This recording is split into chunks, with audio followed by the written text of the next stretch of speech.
নমস্কার, আমি নিবেদিতা মুখার্জি। সবাইকে শারদীয়ার শুভেচ্ছা জানাচ্ছি। তো আমাকে কম বেশি আপনারা সকলেই চেনেন। আমি একজন রাইটার।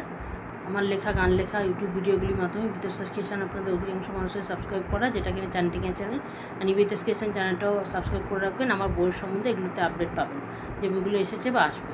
অলরেডি বাংলায় চণ্ডীপাঠ চলে এসেছে, পুজো স্পেশাল। বাংলা পাঁচালি করে, যেটা সংস্কৃতকে বাংলা পাঁচালি করে চণ্ডীপাঠটা লেখা সংস্কৃত না জানা মানুষদের জন্য। আর এছাড়া বাংলা জপমন্ত্র খুব শীঘ্রই আসছে, এটা কিনা গায়ত্রী জপ, মহামৃত্যুঞ্জয় জপ, এগুলি প্রণব মন্ত্র, এগুলি বাংলা পাঁচালি করে লেখা। আর ভৌতিক গল্প সংকলন চলে এসছে, 10টা গল্প, ভৌতিক গল্প থাকছে এখানে। আর এছাড়া মঙ্গলগ্রহে আমি, এটাও আসতে পারে এই বছর।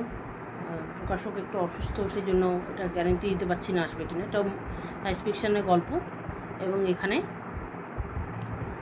থাকছে হচ্ছে মঙ্গলগ্রহের বিস্তৃত বর্ণনা আর দেবী দুর্গা অষ্টোত্তর শতনাম, এটাও পাঁচালি করে লেখা সংস্কৃত না জানা মানুষের জন্য।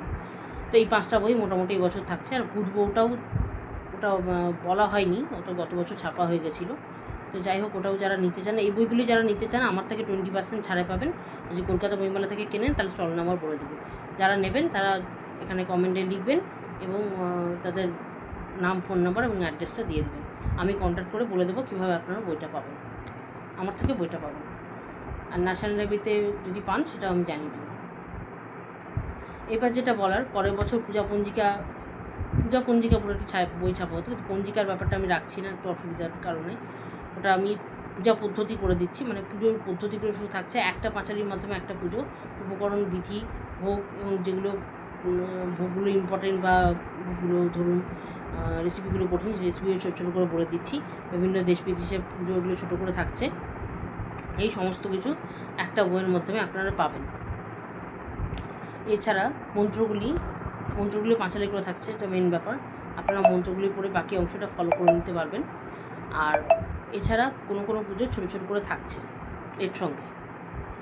তো যেটা বলার, এই টোটাল ব্যাপারটা একটা পুজো পদ্ধতি বইয়ের মধ্যে টোটাল ব্যাপারটা থাকছে।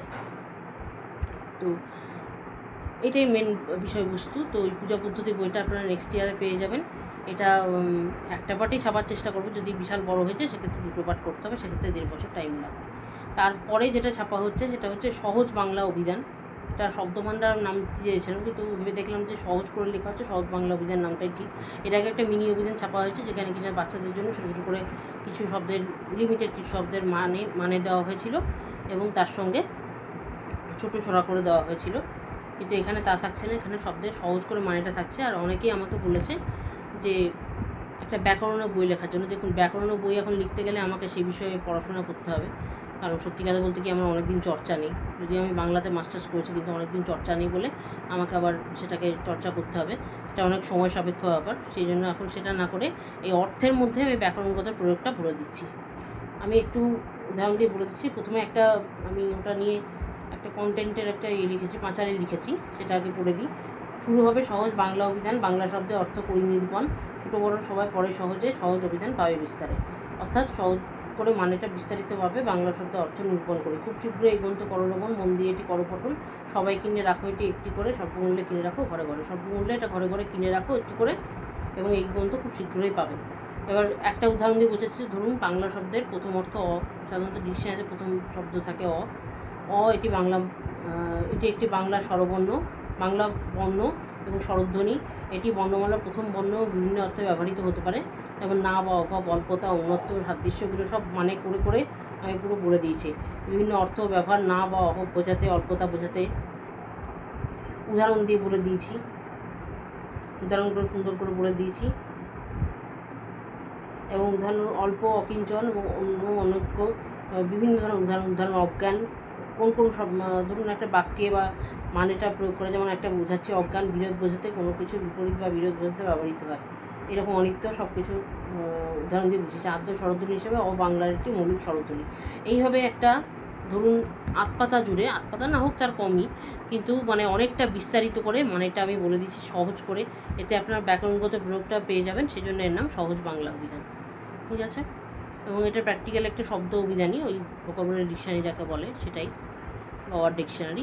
সেটা আপনারা শব্দের মানেগুলো সুন্দরভাবে এই মানের মাধ্যমে আপনারা সব কিছু বুঝতে পারবেন। তবে এর মধ্যে ইংরাজিটা আমি আর রাখছি না, কারণ দেখুন যারা নন বেঙ্গলি বা ফরেনার তারা ইংলিশ টু ইংলিশ এটাই ফলো করে, তারা এটা খুব একটা ফলো করতে আসবে না, সেই জন্য আমি বাংলাটাই শুধু রাখছি। বাংলা মানেটার মাধ্যমে আপনারা সব কিছু পেয়ে যাবেন। তো পড়তে থাকুন, আমার মনে হয় নিশ্চয়ই আপনাদের ভালো লাগবে। তো সবাই জানান যে এখানে কমেন্ট করে জানাবেন যে কার কী অভিমত এই বিষয়ে। আর আমার থেকে নিতে চাইলে বললামই 20% ছাড়ে পাবেন, সেটা কমেন্ট করে লিখবেন, নিজের নাম, ফোন নাম্বার, অ্যাড্রেস দেবেন। আর যদি কলকাতা বইমেলা থেকে নেবেন নিলে তার স্টল নাম্বার আমি বলে দেবো। তো আর ন্যাশনাল লাইব্রেরি থেকে পেলে সেটাও বলে দেবো। তো যাই হোক, এই বইটা পড়লে আশা করি আপনাদের ভালো লাগবে, আশা করি আপনাদের মানেটা খুব সহজভাবে আপনারা বুঝতে পারবেন। দেখুন, শুধু মানে জেনে তো লাভ নেই, মানে এটা উৎপত্তি, ব্যবহার সব কিছুই জানতে হয়। হ্যাঁ, ব্যাকরণগত ব্যবহার সবটাই জানতে হয়। সমর্থক বিপরীতার্থ শব্দ থাকলে যেখানে দরকার হবে আমি তাও বলে দেবো, আর যদি কোনোটা খুবই দরকার হয় সেখানে ইংলিশটাও বলে দেবো। তো যাই হোক, এখানে পুরো ব্যাপারটাই আপনারা টোটাল ব্যাপারটা মানেরটা ডিটেল করে জানতে পারবেন।